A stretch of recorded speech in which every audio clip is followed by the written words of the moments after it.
കേരളത്തിൽ B J പിക്ക് ഏറ്റവും അനുകൂലമായ അന്തരീക്ഷമാണ് ഈ തെരഞ്ഞെടുപ്പിലുള്ളതെന്നാണ് ബി ജെ പിയും അതുപോലെ തന്നെ രാഷ്ട്രീയ നിരീക്ഷകരും അടിവരയിട്ട് പറയുമ്പോൾ അതിൻ്റെ പിന്നിലെ യാഥാർത്ഥ്യമായ രാഷ്ട്രീയം നമ്മൾ ചർച്ച ചെയ്യേണ്ടതാണ്. അതിന് പ്രധാന കാരണമെന്നത് CPM എന്ന രാഷ്ട്രീയ പാർട്ടി കേരളത്തിലെ ജനങ്ങളിൽ നിന്നും പൂർണ്ണമായും അകന്നു പോകുന്നു എന്ന് തന്നെയാണ് BJP ആരോപിക്കുന്നത്. CPM എന്ന പാർട്ടിയിലെ അണികൾ ഒരുമാതിരിപ്പെട്ടവരല്ല മോദിയുടെ ഇഷ്ടം കൊണ്ടും അതുപോലെ തന്നെ CPM-നോടുള്ള ദേഷ്യം കൊണ്ട് പടിപടിയായി BJP-യിലേക്ക് ചേക്കേറുകയാണെന്നാണ് BJP പറയുന്നത്. അങ്ങനെ കൂട്ടത്തോടെ CPM-കാർ BJP-കാരാകുന്നെന്ന് തിരിച്ചറിഞ്ഞാണ് തൽക്കാലത്തേക്ക് വോട്ട് ബാങ്ക് എന്ന നിലയിലേക്ക് അല്ലെങ്കിൽ ആ ഒരു നില സൃഷ്ടിച്ചുകൊണ്ട് മുസ്ലിം വോട്ടിനെ ഭിന്നിപ്പിച്ചും പിണറായി വിജയൻ ഇപ്പോൾ ഹിന്ദു പ്രീണനമായി രംഗത്തെത്തിയിരിക്കുന്നത്. ചിലരൊക്കെ അതിൽ വീണു പോകുന്നുണ്ടെങ്കിലും യഥാർത്ഥ ഹിന്ദു വിശ്വാസികൾക്ക് പിണറായിയോട് അത്ര പെട്ടെന്ന് ക്ഷമിക്കാൻ കഴിയില്ല എന്നുള്ളതാണ് BJP പറയുന്നത്. എക്കാലത്തും ഹൈന്ദവ വിശ്വാസത്തെ വ്രണപ്പെടുത്താനും അവരുടെ ആചാരങ്ങളും അനുഷ്ഠാനങ്ങളും ചവിട്ടിമെതിക്കാനും ശ്രമിച്ച പിണറായിക്ക് തെരഞ്ഞെടുപ്പ് പ്രമാണിച്ച് കാണിക്കുന്ന ഈ വൃത്തികെട്ട പ്രീണനത്തോട് ഒരു തരത്തിലുള്ള വിട്ടുവീഴ്ചയ്ക്കും ഇവിടുത്തെ യഥാർത്ഥ വിശ്വാസികൾ തയ്യാറാകില്ല എന്ന് തന്നെയാണ് ഇവർ അടിവരയിട്ട് പറയുന്നത്. അയ്യപ്പൻ ചെയ്ത ഓരോ കുറ്റകൃത്യത്തിൽ അല്ലെങ്കിൽ അയ്യപ്പനോട് ചെയ്ത ഓരോ കുറ്റകൃത്യത്തിനും പിണറായി കൊണ്ട് തന്നെ മറുപടി പറയിപ്പിച്ചുകൊണ്ടിരിക്കുന്ന ഒരു കാലം കൂടിയാണ് ഇപ്പോൾ നടന്നുകൊണ്ടിരുന്നത്. അതുകൊണ്ട് തന്നെ പിണറായി അധികാരം വിട്ടൊഴിയുന്നതിന് മുമ്പ് തന്നെ സുപ്രീം കോടതിയുടെ മുമ്പിൽ ശബരിമല യുവതീ പ്രവേശന വിഷയത്തിലെ നിലപാട് ഒരിക്കൽ കൂടി വ്യക്തമാക്കേണ്ടി വന്നിരിക്കുന്നതും അതുകൊണ്ടാണെന്നാണ് അവർ പറയുന്നത്. ഭഗവാന്റെ മുമ്പിൽ പേടിച്ച് വിറച്ച് പിണറായിയുടെ സർക്കാർ പറയുന്നത് ഞങ്ങൾ അനുഷ്ഠാനങ്ങൾക്ക് അനുകൂലമാണ്, അതുകൊണ്ട് തന്നെ യുവതികളെ പ്രവേശിപ്പിക്കരുത് എന്ന് തന്നെയാണ് അവർ പറയുന്നത്. ഇതൊക്കെ സംഭവിക്കുമ്പോഴും പിണറായിയോട് പൊറുക്കാൻ ഹിന്ദു വിശ്വാസികൾ കഴിയില്ല എന്നുള്ളതാണ് അവർ ആരോപിക്കുന്നത്. ഇപ്പോൾ ഈ കാണുന്ന പിണറായി നീല ചായമടിച്ച കുറുക്കനാണെന്നും അവസരം കിട്ടപ്പോൾ ആഞ്ഞു കൂവുമെന്നും ഇവിടുത്തെ BJP-കാർ ആവർത്തിച്ച് പറയുന്നുണ്ട്. അതുകൊണ്ട് തന്നെ CPM വിട്ട് അവർ പടിപടിയായി BJP-യിലേക്ക് പോകുന്നുവെന്നും ഒരു വശത്ത് ഹിന്ദു വോട്ടുകളുടെ ഏകീകരണം BJP-ക്ക് അനുകൂലമായി നടക്കുമ്പോൾ ക്രൈസ്തവ പ്രൊഫഷണൽ വോട്ടുകൾ കൂടി ശേഖരിക്കാൻ BJP കൃത്യമായ അവർ കരുക്കൾ നീക്കി കഴിഞ്ഞു. ഈ ഒരു നീക്കത്തിന്റെ ഭാഗമായാണ് രാജീവ് ചന്ദ്രശേഖർ എന്ന താരതമ്യേന രാഷ്ട്രീയ പരിചയം കുറവുള്ള ഒരു ബിസിനസ്സുകാരനെ നേതാവാക്കി BJP-യുടെ സംസ്ഥാന പ്രസിഡന്റ് ആക്കിയതും. ലക്ഷ്യം പരമ്പരാഗതമായ BJP വോട്ട് ബാങ്ക് ആയിരുന്നില്ല, മറിച്ച് പ്രൊഫഷണലുകൾ അതുപോലെ തന്നെ നിഷ്പക്ഷരായിട്ടുള്ളവർ തുടങ്ങിയവരെ ആകർഷിക്കുന്നതായിരുന്നു ഇവരുടെ പ്രധാന ലക്ഷ്യം. അതിന് മാറ്റുകൂട്ടാൻ കൂടി വേണ്ടിയിട്ടാണ് 2020 എന്ന പ്രസ്ഥാനത്തെയും സാബു ജേക്കബ് എന്ന സമ്മന്നനെയും ഒപ്പം ചേർത്തിരിക്കുന്നത്. പ്രൊഫഷണലായ രണ്ടുപേർ സാബു ജേക്കബും രാജീവ് ചന്ദ്രശേഖറും. അവർ നയിക്കുന്ന BJP-യോട് തീർച്ചയായും സാധാരണ മനുഷ്യർക്ക് പ്രീതി കൂടുമെന്നാണ് ഇവർ കണക്ക് കൂട്ടുന്നതും. മോദിയുടെ മതിപ്പും ഇഷ്ടവും ബഹുമാനമുള്ള ലക്ഷക്കണക്കിന് മലയാളികൾ സംസ്ഥാന BJP നേതൃത്വത്തിന്റെ പ്രാദേശികമായ ഇടുങ്ങിയ ചിന്താഗതിയെ തുടർന്നുകൊണ്ട് തൽക്കാലം അകലം പാലിക്കുന്നുണ്ട്. മോദിയെ ഇഷ്ടപ്പെടുന്നവരും കേരളത്തിലും BJP ഇഷ്ടപ്പെടാൻ വേണ്ടിയിട്ടാണ് രാജീവ് ചന്ദ്രശേഖർ സാബു ജേക്കബ് ഫോർമുലയ്ക്ക് BJP നേതൃത്വം രൂപം കൊടുത്തിരിക്കുന്നത്. അതും ഗ്രൗണ്ടിൽ വർക്കൗട്ട് ചെയ്യുന്നു എന്നുള്ളതും വ്യക്തമാവുകയാണ്. ഇപ്പോൾ നോക്കൂ, ഈ തെരഞ്ഞെടുപ്പ് അടുത്തുമ്പോൾ ഇവിടെ വിഭാഗീയ ചിന്താഗതികളൊക്കെ മാറ്റിവെച്ച് സ്ഥാനാർത്ഥി നിർത്തി കൃത്യമായ ക്ലാരിറ്റിയോടെ നീക്കം നടന്നുകൊണ്ടിരിക്കുകയാണ്. രാജീവ് ചന്ദ്രശേഖറും സാബു ജേക്കബ് തന്നെയായിരിക്കും സ്ഥാനാർത്ഥി നിർണ്ണയം അടക്കമുള്ള കാര്യങ്ങളിൽ അന്തിമ തീരുമാനമെടുക്കുന്നതാണ് പാർട്ടിയിൽ നിന്നുള്ള വിലയിരുത്തലുണ്ടാകുന്നത്. BJP-യോടൊപ്പം ചേർന്ന് നിൽക്കുകയും CPM-ന് വോട്ട് ചെയ്യുകയും ചെയ്യുന്ന BDJS-നെ ഏതാണ്ട് പൂർണ്ണമായും അവഗണിച്ചു കഴിഞ്ഞു എന്നുള്ളതാണ് മറ്റൊരു പ്രധാനപ്പെട്ട വാസ്തവം. വെള്ളാപ്പള്ളി നടേശന് പത്മഭൂഷൺ കൊടുത്തും തുഷാർ വെള്ളാപ്പള്ളിക്ക് ഏതെങ്കിലും ഒരു പദവി കൊടുത്തും BJP-യിലേക്ക് BDJS-നെ ലയിപ്പിക്കാനുള്ള നീക്കമാണ് ഇപ്പോൾ നടന്നുകൊണ്ടിരിക്കുന്നത്. സഖ്യകക്ഷി എന്ന നിലയിൽ 2020 മാത്രം മതി BDJS BJP-യിലേക്ക് ലയിക്കട്ടെ എന്ന നിലപാടിലേക്ക് BJP ദേശീയ നേതൃത്വം മാറിക്കഴിയുകയും ചെയ്തിട്ടുണ്ട്. ഏറെ വൈകാതെ അത് സംഭവിച്ചാൽ അത്ഭുതപ്പെടേണ്ടതില്ല. അല്ലെങ്കിൽ ഈ തിരഞ്ഞെടുപ്പോടുകൂടി BDJS എന്ന പാർട്ടി തന്നെ ഇല്ലാതായി എന്ന് വരാം, അല്ലെങ്കിൽ പിണറായി വിജയൻ ആ പാർട്ടി അങ്ങ് കൊണ്ടുപോകുന്ന സാഹചര്യമുള്ളത്. രാജീവ് ചന്ദ്രശേഖറും സാബു ജേക്കബും കൃത്യമായി മോണിറ്റർ ചെയ്തുകൊണ്ട് കേരളത്തെ മൂന്നായി തിരിച്ച് 4-5 ജനകീയ മുഖങ്ങളെ രംഗത്തിറക്കിയിരിക്കുക കൂടിയാണ്. വടക്ക് K. സുരേന്ദ്രനാണ് ആദ്യം നറുക്ക് വീണിരിക്കുന്നത്. സുരേന്ദ്രൻ മഞ്ചേശ്വരത്ത് തന്നെ മത്സരിക്കണമെന്നും സുരേന്ദ്രന്റെ മത്സരത്തോടു കൂടി വടക്ക് BJP-ക്ക് അനുകൂലമായ സാഹചര്യം സൃഷ്ടിക്കാമെന്നും സുരേന്ദ്രൻ വിജയിക്കുമെന്നും കണക്കാക്കി സുരേന്ദ്രനെ ചുമതല ഏൽപ്പിച്ചും കഴിഞ്ഞു. കഴിഞ്ഞ 2 തവണ കൈവിരലുകൾക്കിടയിൽ ചോർന്നുപോയ വിജയം സുരേന്ദ്രൻ ഇക്കുറി നേടുമെന്നാണ് BJP ആഗ്രഹിക്കുന്നതും അല്ലെ BJP റിപ്പോർട്ടുകളെല്ലാം പറയുന്നത്. മഞ്ചേശ്വരത്ത് സുരേന്ദ്രന്റെ തന്നെ പ്രവർത്തനങ്ങൾ ഇതിനോടകം തന്നെ ഊർജിതമാക്കിയിട്ടുമുണ്ട്. മുസ്ലിം ലീഗിന്റെ കോട്ടകളിൽ വിള്ളലുണ്ടാക്കാൻ കഴിയുമെന്ന ആത്മവിശ്വാസം സുരേന്ദ്രന് നന്നായി തന്നെയുണ്ട്. തെക്കൻ കേരളത്തിൽ ആ ചുമതല ഏൽപ്പിച്ചിരിക്കുന്നത് V. മുരളീധരനെയും PK കൃഷ്ണദാസിനെയുമാണ്. നമുക്കറിയാം BJP-യിലെ 2 പ്രബല വിഭാഗങ്ങളായി അറിയപ്പെടുന്നത് ഈ പറഞ്ഞ കൃഷ്ണദാസ് പക്ഷവും അതുപോലെ മുരളി പക്ഷവുമാണ്. അവർ രണ്ടുപേരെയും തെക്കൻ കേരളത്തിൽ ചുമതല ഏൽപ്പിച്ചിരിക്കുക കൂടിയാണ്. മുരളിക്കാണ് കൂടുതൽ പ്രാമുഖ്യമുള്ളത്. V. മുരളീധരൻ കഴക്കൂട്ടത്ത് മത്സരിച്ച് കഴക്കൂട്ടം പിടിച്ചെടുക്കുമെന്ന് ഉറപ്പാക്കിയിരിക്കുകയാണ് BJP-യുടെ മുന്നോട്ടുള്ള പൊക്കം. ആവേശത്തിന് കരുത്ത് കൂട്ടാൻ കാട്ടാക്കടയിൽ മത്സരിപ്പിക്കുകയാണ് PK കൃഷ്ണദാസിനെ. കാട്ടാക്കടയിൽ ഒരു അത്ഭുതം സംഭവിക്കുമെന്നാണ് കൃഷ്ണദാസിനോട് അടുത്തുള്ള വൃത്തങ്ങളെല്ലാം അവകാശപ്പെടുന്നതും. ഇതിനേക്കാൾ മുമ്പ് തന്നെ രാജീവ് ചന്ദ്രശേഖർ നിയമം ഇതിനോടൊപ്പം തന്നെ ഉറപ്പിച്ച് രംഗത്തുമുണ്ട്. നിയമം ഉറപ്പായും നേടുമെന്ന് രാജീവ് ചന്ദ്രശേഖറും BJP നേതൃത്വം പറയുന്നത് കൃത്യമായ കണക്കുകൂട്ടലിന്റെ അടിസ്ഥാനത്തിൽ കൂടിയാണ്. അതായത് നേമത്ത് രാജീവ് ചന്ദ്രശേഖറും കഴക്കൂട്ടത്ത് V മുരളീധരനും മഞ്ചേശ്വരത്ത് K സുരേന്ദ്രനും വിജയം ഉറപ്പിച്ച നിലയിലാണ് കാര്യങ്ങൾ മുന്നോട്ട് പോകുന്നതാണ് BJPയുടെ അവകാശവാദം. അതേസമയം തന്നെ തിരുവനന്തപുരത്തെ വട്ടിയൂർക്കാവിന്റെ കാര്യത്തിലും തിരുവനന്തപുരം മണ്ഡലത്തിലെ കാര്യത്തിലും ഇപ്പോഴും അനിശ്ചിതത്വം തുടർന്നുകൊണ്ടേയിരിക്കുകയാണ്. വട്ടിയൂർക്കാവ് BJPക്ക് വിജയ സാധ്യതയുള്ള മണ്ഡലമാണെങ്കിലും അവസാന നിമിഷം വരെ സ്ഥാനാർത്ഥി നിർണയത്തിൽ തീരുമാനങ്ങളൊന്നും ആയിട്ടുമില്ല. നടൻ കൃഷ്ണകുമാറും ആ ശ്രീലേഖയുമാണ് ഇപ്പോൾ പരിഗണിക്കപ്പെടുന്നത്. ദേശീയ നേതൃത്വം നിർബന്ധിക്കുന്ന സാഹചര്യം ഉണ്ടെങ്കിൽ ശ്രീലേഖ മത്സരരംഗത്തേക്ക് വരുമെന്നുള്ള റിപ്പോർട്ടുകളും പുറത്തു വരുന്നുണ്ട്. തിരുവനന്തപുരം മണ്ഡലത്തിലും കൃഷ്ണകുമാറിനെയും ചെങ്കൽ രാജശേഖരൻ നായരെയും പരിഗണിക്കുന്നു എന്നുള്ള വാർത്തകളും പുറത്തു വരുന്നുണ്ട്. ഇങ്ങനെ തെക്കൻ കേരളത്തിന്റെ ചുമതല ഈ സ്ഥാനാർത്ഥികളുടെ ശ്രദ്ധേയമായി മുന്നോട്ട് പോകുമ്പോൾ വടക്കൻ കേരളത്തിലെ രണ്ടുപേരെ ചുമതലപ്പെടുത്തിയിരിക്കുകയാണ്. ഒന്ന്, പാലക്കാട് സ്ഥാനാർത്ഥിയായി ശോഭാ സുരേന്ദ്രനെ പ്രദർശിപ്പിക്കുക കൂടിയാണ്. ശോഭയെ കിട്ടണം എന്ന് ആവശ്യപ്പെട്ടുകൊണ്ട് ആലപ്പുഴ ജില്ലയിലെ പല മണ്ഡലങ്ങളിലെ നേതാക്കൾ സംസ്ഥാന നേതൃത്വത്തിന് കത്ത് കൊടുത്തുവെങ്കിലും പാലക്കാട് തന്നെ ശോഭാ സുരേന്ദ്രൻ കേന്ദ്രീകരിക്കാൻ BJPക്ക് നേതൃത്വം ഇതിനോടകം തന്നെ നിർദ്ദേശം കഴിഞ്ഞു.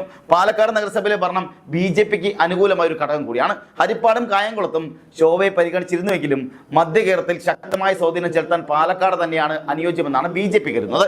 പാലക്കാട് ശോഭാ സുരേന്ദ്രനെ ഏൽപ്പിക്കുന്നതിന് പ്രധാന കാരണം മധ്യ കേരളത്തിൽ ശക്തമായ ഇടപെടലിന് പറ്റിയ നേതൃത്വം എന്ന നിലയിൽ തന്നെയാണ്. ശോഭാ സുരേന്ദ്രൻ മാത്രമല്ല PC ജോർജിനോടും മത്സരരംഗത്തിറങ്ങാൻ ഇതിനോടൊപ്പം തന്നെ പാർട്ടി നിർദ്ദേശം കഴിഞ്ഞു. PC ജോർജ് പൂഞ്ഞാറിൽ കഴിഞ്ഞ തവണ ഒറ്റയ്ക്ക് നിന്ന് രണ്ടാമതെത്തിയ ആൾ കൂടിയാണ്. എന്നാൽ ഇക്കുറി മകൻ ജോർജ് പാലായിൽ മത്സരിക്കുന്നത് കൊണ്ട് തന്നെ PC ജോർജ് മത്സരിക്കേണ്ട എന്ന നിഗമനത്തിലായിരുന്നു ആദ്യമൊക്കെ ഉണ്ടായിരുന്നത്. ജോർജിനെ ദേശീയ ന്യൂനപക്ഷ കമ്മീഷന്റെ വൈസ് ചെയർമാൻ ആക്കിയേക്കുമെന്ന റിപ്പോർട്ടും പുറത്തു വന്നിരുന്നുവെങ്കിലും പൂഞ്ഞാറിൽ ഏറ്റവും സാധ്യതയുള്ള സ്ഥാനാർത്ഥി എന്ന നിലയിൽ PC ജോർജ് തന്നെ മത്സരിക്കണമെന്നാണ് ദേശീയ നേതൃത്വം ആവശ്യപ്പെട്ടിരിക്കുന്നത്. ഈ തെരഞ്ഞെടുപ്പിൽ ആദ്യമായി അച്ഛനും മകനും BJPയുടെ സ്ഥാനാർത്ഥികളായി മത്സരിക്കുന്നു എന്നുള്ള വിശേഷം കൂടി ഇതിൽ ഉണ്ടാവുകയും ചെയ്യും. കഴിഞ്ഞ തവണ രണ്ടാമതെത്തിയ ജോർജിന് ഇക്കുറി BJPയുടെ വോട്ട് കൂടി കിട്ടുന്നതോടെ വിജയിക്കാൻ കഴിയുമെന്നും പ്രതീക്ഷിക്കുന്നുണ്ട്. പാലായിൽ ഷോൺ ജോർജിന് കത്തോലിക്ക സഭയുടെ മറ്റും പിന്തുണ ഉറപ്പിക്കാൻ കഴിയുമെന്നും BJP ഇതിനോടൊപ്പം തന്നെ കണക്ക് കൂട്ടിയും കഴിഞ്ഞു. ഇത്തരത്തിൽ ശക്തമായ നീക്കങ്ങളുമായി BJP മുന്നോട്ട് പോകുമ്പോൾ ഔദ്യോഗികമായി പ്രഖ്യാപിച്ചിട്ടില്ല എങ്കിലും ആളുകളെല്ലാം രംഗത്തിറങ്ങി തുടങ്ങിയിരിക്കുന്നു. പല സ്ഥാനാർത്ഥികളും സ്വയം പ്രഖ്യാപിച്ച സ്ഥാനാർത്ഥികളടക്കമുള്ളവർ ഇപ്പോൾ തന്നെ മണ്ഡലത്തിൽ സജീവമായി കഴിഞ്ഞു. അതിൽ പ്രധാനമാണ് രാജീവ് ചന്ദ്രശേഖർ ഇപ്പോഴത്തെ നിയമം വിട്ട് പോകാത്ത സാഹചര്യം ഉണ്ടാകുന്നു. നിയമത്ത് തന്നെ അടിയുറച്ചു നിൽക്കുന്ന സാഹചര്യം ഉണ്ടാകുന്നു. തിരുവല്ലയിൽ അനൂപ് ആന്റണി ജോസഫും ചെങ്ങന്നൂരിൽ സഞ്ജീവ് വാചസ്പതിയും സ്ഥാനാർത്ഥികളാകുമെന്ന കാര്യം ഏതാണ്ട് തീരുമാനമായിട്ടുണ്ട്. അപ്പോഴാണ് 2020യുടെ രംഗപ്രവേശനം കൂടി ഉണ്ടാകുന്നത്. അല്ലെങ്കിൽ ഇതിനോടൊപ്പം തന്നെയാണ് 2020യുടെ BJPയിലേക്കുള്ള അല്ലെങ്കിൽ NDAയിലേക്കുള്ള രംഗപ്രവേശനം കൂടി ഉണ്ടാകുന്നത്. കൊട്ടാരക്കരക്കാരനായ അഖിൽ മാരാർ BJPയിലേക്ക് ചേർന്ന് കൊട്ടാരക്കരയിൽ മത്സരിക്കുമെന്നായിരുന്നു നേരത്തെ കരുതിയിരുന്നത്. എന്നാൽ രശ്മി എന്ന UDFന്റെ മുൻ സ്ഥാനാർത്ഥി BJPയിലേക്ക് എത്തിയതോടെ രശ്മിക്കായിരിക്കും കൊട്ടാരക്കരയിലെ സ്ഥാനാർത്ഥം എന്ന് ഇതിനോടകം തന്നെ തീരുമാനിച്ചിട്ടുമുണ്ട്. രശ്മിയെ വലിയ ആഘോഷത്തോടു കൂടിയാണ് BJPയിലേക്ക് ക്ഷണിച്ചു കൊണ്ടുവന്നതും അഖിൽ മാരാരെ തൃക്കാക്കരയിലേക്ക് മാറ്റിവെക്കാനും എന്നുള്ളതും സാധ്യതയുണ്ട്. അതായത് അഖിൽ മാരാറിന് തൃക്കാക്കരയിൽ സ്ഥാനാർത്ഥിയാകുന്നതും ഒടുവിൽ സാധ്യതകൾ ഉണ്ടാകുന്നുണ്ട്. ഒടുവിൽ ലഭിക്കുന്ന വിവരങ്ങളും അതൊക്കെ തന്നെയാണ്. തൃക്കാക്കരയിൽ കോൺഗ്രസിന്റെ സിറ്റിംഗ് MLA ഉമാ തോമസിനെ പാർട്ടിക്കരയിൽ വികാരമുള്ളത് കൊണ്ട് തന്നെ അവിടെ ഒരു UDF വിരുദ്ധ വികാരം സാധ്യതയുണ്ടെന്നും അത് മുതലെടുക്കാൻ കഴിയുമെന്നുമാണ്. അതിനു വേണ്ടിയിട്ടാണ് അഖിൽ മാരാരെ തൃക്കാക്കരയിൽ സ്ഥാനാർത്ഥിയാക്കാൻ കാരണമായി ചൂണ്ടിക്കാണിക്കുകയും ചെയ്യുന്നത്. മറ്റൊന്ന്, ഇവിടെ എടുത്തു പറയേണ്ട കാര്യം, പല സ്ഥാനാർത്ഥികളും ഇതിനോടൊപ്പം തന്നെ സജീവമായി കഴിഞ്ഞു. അവിടെ അവർ പലതരത്തിലുള്ള മത്സരങ്ങൾ മുന്നോട്ട് പോവുകയും ചെയ്തിട്ടുണ്ട്. ഏതാണ്ട് തെരഞ്ഞെടുപ്പിന് പ്രഖ്യാപനം പോലും വരുന്നതിന് മുന്നേ തന്നെ BJP വലിയ ഫാസ്റ്റായി വലിയ തിടുക്കത്തോടെ സ്ഥാനാർത്ഥി പ്രഖ്യാപനങ്ങൾ നടത്താനുള്ള നീക്കത്തിലാണ് മുന്നോട്ട് പോകുന്നത്. കൊച്ചിയിലെ പ്രൊഫഷണൽ വോട്ടുകൾ ആകർഷിക്കാൻ അഖിൽ മാരാർക്ക് കഴിയുമെന്ന് 2020 നേതൃത്വവും കരുതുന്നുണ്ട്. ഇത്തരത്തിൽ പല നീക്കങ്ങളും BJP 2020 സഖ്യം നടത്തിക്കൊണ്ടിരിക്കുകയാണ്. ഒപ്പം തന്നെ ബിഗ് ബോസ് താരം കൂടിയായ റോബിൻ രാധാകൃഷ്ണൻ BJPയിലേക്ക് വന്നിട്ടുണ്ട്. അദ്ദേഹത്തിനും BJP കൃത്യമായൊരു മണ്ഡലം ഇതിനോടൊപ്പം തന്നെ ഒഴിച്ചിട്ടിട്ടുണ്ട്, അല്ലെങ്കിൽ കൊടുക്കാൻ വേണ്ടി തയ്യാറാകുന്നു എന്നുള്ള വാർത്തകളും പുറത്തു വരുന്നുണ്ട്. കേരളത്തിൽ ഒരു വലിയ തരത്തിൽ മോദി എങ്ങനെയും കേരളം പിടിക്കണമെന്ന ലക്ഷ്യമായാണ് മുന്നോട്ട് പോകുന്നത്. മോദി അമിത്ഷാ കൂട്ടുകെട്ടിൽ ഇനി അവർക്ക് ലഭിക്കാതെ പോകുന്നത് സൗത്ത് ഇന്ത്യ മാത്രമാണ്. അതുകൊണ്ട് തന്നെ ഏത് വിധേനയും ഇവിടെ കേരളം BJP പിടിക്കുക എന്നുള്ള ലക്ഷ്യമായാണ് രാജീവ് ചന്ദ്രശേഖരനെ തലസ്ഥാനത്തേക്ക് കൊണ്ടുവന്നതും അതുപോലെ തന്നെ രാജീവ് ചന്ദ്രശേഖരനെ തലപ്പത്തിനെ ഇരുത്തിയതും. അതൊക്കെ കൊണ്ട് തന്നെയാണ് ഇവിടെ കേരളത്തെ രണ്ട് തട്ടാക്കി വിഭജിക്കുക എന്ന തരത്തിലേക്ക് മാറുമ്പോൾ അങ്ങനെയല്ല, ഇവിടെ രാഷ്ട്രീയം കൃത്യമായി പറയണമെന്നാണ് ഒരു വിഭാഗം BJP പുറത്ത് പറയുന്നത്. പക്ഷേ മറ്റൊരുത്ത് ഇവിടെ വർഗീയത മാത്രം പറഞ്ഞ് വോട്ട് പിടിക്കുന്ന സാഹചര്യങ്ങളും ഉണ്ടാകുന്നുണ്ട്. യഥാർത്ഥത്തിൽ ഇവിടെ നടന്നു വരുന്നത് വലിയ തരത്തിലുള്ള സംഭവങ്ങളാണ്. ഇവിടെ BJP ഏത് വിധേനയും കേരളം പിടിച്ചേ മതിയാകും എന്നുള്ള സാഹചര്യത്തിലാണ് മുന്നോട്ട്. BJPക്ക് മുന്നേറ്റം ഉണ്ടാക്കാൻ കഴിയുമെങ്കിലും അത് ഒരു വർഗീയത രീതിയിലേക്ക് പോകരുതെന്ന ഒരു ഭാഗം ആവർത്തിച്ച് പറയുന്നുണ്ട്. മറ്റൊന്ന്, BJP 2020 സഖ്യം ഇക്കുറി മെച്ചപ്പെട്ട റിസൾട്ട് തന്നെ ഉണ്ടാക്കുമെന്നും BJP പറയുന്നുണ്ട്. മറ്റൊന്ന്, കുറഞ്ഞത് 5 സീറ്റുകൾ നേടുമെന്നാണ് അവരുടെ നേതൃത്വം അവകാശപ്പെടുന്നത്. കേരളം ആർക്കൊപ്പം നിൽക്കുമെന്ന് ഇനി കാത്തിരുന്ന് കാണേണ്ട കാര്യമാണ്. ഇവിടത്തോടൊപ്പം തന്നെ BJPയും CPM-ഉം കോൺഗ്രസും വലിയ തരത്തിലുള്ള ജീവൻ മരണ പോരാട്ടമാണ് മുന്നോട്ട് പോകുന്നത്. ഏത് നിമിഷവും അല്ലെങ്കിൽ ഏത് സമയവും ഇതാ ഇലക്ഷൻ പ്രഖ്യാപനം അല്ലെങ്കിൽ തെരഞ്ഞെടുപ്പ് പ്രഖ്യാപനം വരാതിരിക്കുന്ന നിമിഷങ്ങൾ തന്നെ കോൺഗ്രസ് പറഞ്ഞിരിക്കുന്നത് ഇലക്ഷൻ പ്രഖ്യാപിച്ച് അല്ലെങ്കിൽ തെരഞ്ഞെടുപ്പ് പ്രഖ്യാപിച്ച് മണിക്കൂറുകൾക്കകം തന്നെ 60ഓളം സ്ഥാനാർത്ഥികളെ പ്രഖ്യാപിക്കുമെന്നാണ്. മറ്റൊന്ന്, BJPയുടെ പറയുന്നത് വലിയ തരത്തിൽ തെക്കൻ കേരളം മുതൽ ഇങ്ങോട്ട് എല്ലായിടത്തും, അതായത് കേരളത്തിന്റെ അങ്ങേറ്റം മുതൽ ഇങ്ങേറ്റം വരെ പ്രമുഖരായ ജനകീയരായ സ്ഥാനാർത്ഥികളെ നിർത്തുമെന്നാണ് BJP പറഞ്ഞുകൊണ്ടിരിക്കുന്നത്. മറ്റൊന്ന്, CPM-യുടെ വലിയ തരത്തിൽ പ്രശ്നങ്ങളൊക്കെ ഉണ്ടാകുന്നുണ്ടെങ്കിലും കഴിഞ്ഞ ദിവസങ്ങളിൽ പാർട്ടി വിട്ടു പോകുന്ന സാഹചര്യങ്ങൾ പലരിൽ നിന്നും ഉണ്ടാകുന്നുണ്ടെങ്കിലും അവരും വലിയ പ്രതീക്ഷയിൽ തന്നെയാണ്, ദൃഢപ്രതീക്ഷയും ദൃഢനിശ്ചയത്തോടെ തന്നെയാണ് അവരും മുന്നോട്ട് പോകുന്നത്. ഇവിടെ തെരഞ്ഞെടുപ്പിന് ഇനി ഏതാണ്ട് ദിവസങ്ങൾ മാത്രം ബാക്കി നിൽക്കുമ്പോൾ വലിയ തരത്തിലുള്ള ചർച്ചകൾ 3 മുന്നണിയിലും സജീവമായി നടക്കുന്നുണ്ട്. റോബിൻ രാധാകൃഷ്ണൻ, അതുപോലെ തന്നെ കഴിഞ്ഞ ദിവസം മേക്കപ്പ് ആർട്ടിസ്റ്റായ ട്രാൻസ്ജെൻഡറുമായ സീമ വിനീത് BJPയിലേക്ക് വന്നിരുന്നു. അതുപോലെ അഖിൽ മാരാർ 2020ലേക്ക് എത്തുന്നു, NDAയിലേക്ക് വന്ന സാഹചര്യം ഉണ്ടാകുന്നു. അങ്ങനെ ഇവർക്കെല്ലാവർക്കും, അതായത് സെലിബ്രിറ്റി സ്റ്റാറ്റസ് കൂടി വെച്ചുകൊണ്ടാണ് BJP സ്ഥാനാർത്ഥികളെ പ്രഖ്യാപിക്കാൻ പോകുന്നത്. അതായത് ചിലയിടങ്ങളിൽ പ്രമുഖരില്ല എന്നുണ്ടെങ്കിൽ അവിടെ സെലിബ്രിറ്റികളെ നിർത്താം എന്നുള്ളതാണ് ഇവരുടെ കണക്കുകൂട്ടൽ എന്ന് പറയുന്നത്. അങ്ങനെ മുന്നോട്ട് പോകുമ്പോൾ ഇവിടെ പലയിടത്തും ശോഭാ സുരേന്ദ്രൻ, K സുരേന്ദ്രൻ, V മുരളീധരൻ, കൃഷ്ണദാസ് അടക്കമുള്ള പ്രമുഖ നേതാക്കളെ, അതുപോലെ തന്നെ ചെങ്കൽ രാധാകൃഷ്ണൻ അടക്കമുള്ളവരെയൊക്കെ വലിയ തരത്തിൽ സ്ഥാനാർത്ഥികളായി കൊണ്ടുവരുന്നുണ്ട്. പ്രധാനമായും ഇതിന് മേൽനോട്ടം വഹിക്കുന്നത് രാജീവ് ചന്ദ്രശേഖർ തന്നെയാണ്. രാജീവ് ചന്ദ്രശേഖരൻ ഏത് വിധേനയും നിയമം പിടിച്ചേ മതിയാകും എന്നുള്ള തരത്തിലാണ് മുന്നോട്ട് പോകുന്നത്. ഇത്തവണ നിയമം BJPക്ക് കിട്ടിയിരിക്കുമെന്ന് തന്നെയാണ് BJPയും അതുപോലെ NDAയും രാജീവ് ചന്ദ്രശേഖറും ഉറപ്പിച്ച് പറയുന്നത്. അവിടെ ശിവൻകുട്ടിയാണ് സ്ഥാനാർത്ഥി എന്ന് ഇതിനോടൊപ്പം തന്നെ പ്രഖ്യാപിച്ചിട്ടുണ്ടെങ്കിലും അല്ലെങ്കിൽ ഇതിനോടൊപ്പം തന്നെ തീരുമാനമായിട്ടുണ്ടെങ്കിലും അവിടെ ശിവൻകുട്ടിയെ ഏത് വിധേന തോൽപ്പിക്കുമെന്നാണ് ഇപ്പോഴത്തെ രാജീവ് ചന്ദ്രശേഖർ അടിയുറച്ച് പറയുന്നത്. മറ്റൊന്ന്, പാലക്കാടാണ്. പാലക്കാട് രാഹുൽ മാങ്കൂട്ടുമായി ബന്ധപ്പെട്ട വിഷയങ്ങൾ അവിടെ നിൽക്കുന്ന സാഹചര്യത്തിൽ അവിടെ BJPയുടെ കോർപ്പറേഷൻ തന്നെയുള്ള BJP അവിടെ നഗരസഭ തന്നെ ഉള്ള സമയത്ത് അവിടെ അവർക്ക് BJPക്ക് വലിയ സ്വാധീനമുണ്ടെന്നും അതുകൊണ്ട് തന്നെ ശോഭാ സുരേന്ദ്രൻ അവിടെ എത്തിയാൽ അത് BJPക്ക് വലിയ മുതൽക്കൂട്ടാകുമെന്നും ആ പാലക്കാട് മണ്ഡലം ഇനി BJPക്ക് സ്വന്തമാക്കാൻ കഴിയുമെന്നാണ് അവർ പറയുന്നത്. മറ്റൊന്ന്, K സുരേന്ദ്രന്റെ കാര്യമാണ്. K സുരേന്ദ്രൻ ഈ കപ്പിനും ചുണ്ടിനും ഇടയിലാണ് പലതവണ മിസ്സായി പോയത്. എന്നാൽ ഇത്തവണ മിസ്സാകില്ല എന്നും മിസ്സാക്കില്ല എന്നുമാണ് BJP നേതൃത്വം പറയുന്നത്. അതുപോലെ തന്നെ K സുരേന്ദ്രൻ പറഞ്ഞത് ഇത്തവണ എന്തായാലും ഞങ്ങൾ പിടിച്ചിരിക്കുമെന്ന് തന്നെയാണ് BJP ആവർത്തിച്ച് പറഞ്ഞത്. 5 സീറ്റെങ്കിലും ഇത്തവണ BJP നേടുമെന്നാണ് BJP കണക്ക് കൂട്ടുന്നത്. എന്നാൽ അതല്ല, അതിലധികം നേടുമെന്നും BJP പറയുന്നുണ്ട്. എന്ത് തന്നെയായാലും ഇനി അത് അറിയാൻ ഏതാനും ദിവസങ്ങൾ മാത്രമേ ബാക്കിയുള്ളൂ. ഇനി അങ്ങോട്ടുള്ള തെരഞ്ഞെടുപ്പ് യുദ്ധം വലിയ തരത്തിൽ മുന്നോട്ട് പോവുകയാണ്.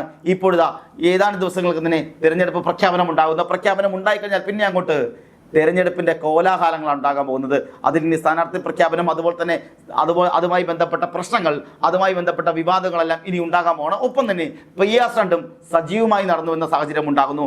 ആ പല PR സ്റ്റണ്ടും പൊളിഞ്ഞു വീഴുന്നത് നമ്മൾ കണ്ടതാണ്. അതിപ്പോൾ കോൺഗ്രസിൻ്റെ ആയിക്കോട്ടെ, BJPയുടെ ആയിക്കോട്ടെ, CPM-ന്റെ ആയിക്കോട്ടെ, പല PR സ്റ്റണ്ടുകളും പൊളിഞ്ഞു വീഴുന്നതും അതുപോലെ തന്നെ പലതും കയറി ക്ലിക്കാകുന്നതെല്ലാം നാം കണ്ടുകൊണ്ടിരിക്കുന്ന സാഹചര്യമുണ്ട്. ഇനി എന്തായാലും ദിവസങ്ങൾ മാത്രമാണ് തെരഞ്ഞെടുപ്പ് പ്രഖ്യാപനത്തിനായുള്ളത്. ഇനി അങ്ങോട്ട് തെരഞ്ഞെടുപ്പ് കോലാഹലങ്ങളുടെ ദിവസമാണ്.